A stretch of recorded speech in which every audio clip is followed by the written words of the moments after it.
সখী গো আমি ভুলিবাকে মনে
তোমার চরণে শত কোটি প্রণাম পিতা।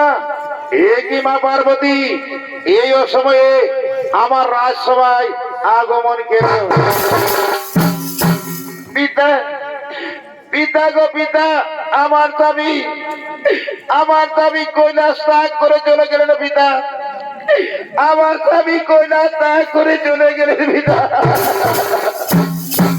একই মা পার্বতী একই কথা আমার শোনালে।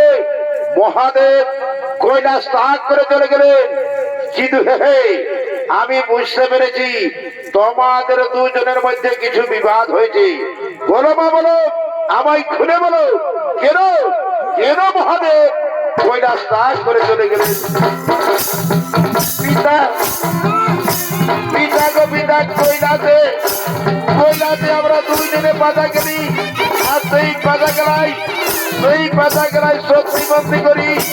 যে বাধা গেলায় জয়ী হবে, সে যা যাইবে তাকে তাই দেবে। আর সেই বাধা গেলায় আমি হই জয়ী। তাই আমি স্বামীর কাছে দিয়েছিলাম তার মস্তকে চন্দ্র, ওনা সর্ব ওনাদের রুদ্রাক্ষ মালা। পিতা আমি আরো দিয়েছিলাম পিতা তার মরণ বছর। আর এই নিয়ে আমাদের বিবাহ পিতা। তাই আমার দাবি কৈলাস ত্যাগ করে চলে গেল পিতা। আমার দাবি কৈলাস ত্যাগ করে চলে গেল পিতা। এ কি মা পার্বতী, এ তোমার অসম্ভব যাওয়া, এ যাওয়া তোমার উচিত হয়নি। সাথে এই রাজমন্ত্রীতে যাও, তোমার অনুমতি আমি মুখ দর্শন করে যাই না। ওই ওরে আমার মন্ত্রী সেনা বসুন, যাও যাও এই পার্বতীকে, এই পার্বতী রাজপথীকে, এই রাজপথীকে বিচারিত করে দাও। তারা পিতা আমায় বিচারিত করতে হবে না পিতা, আমি চলেই যাচ্ছি পিতা। তাই যাবার সময় আমিও বলে যাই পিতা, এই পার্বতী যতদিনে বেঁচে থাকবে পিতা, এই হিমালয় পর্বতে আমি তোমার মুখ দর্শন করতে আসবো না পিতা। এই হিমালয় পর্বতে আমি তোমার মুখ দর্শন করতে আসবো না পিতা।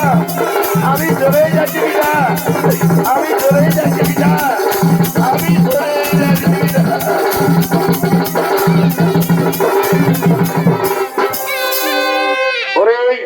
ওরে আমার মন্ত্রী সেনাপতি সরোবর শুনো, পার্বতী রাজবাসী আমার মন করে বড় চঞ্চল, তার মন্ত্রী সেনাপতি যাও যাও তোমরা নিজ নিজ আলয় করো আগমন।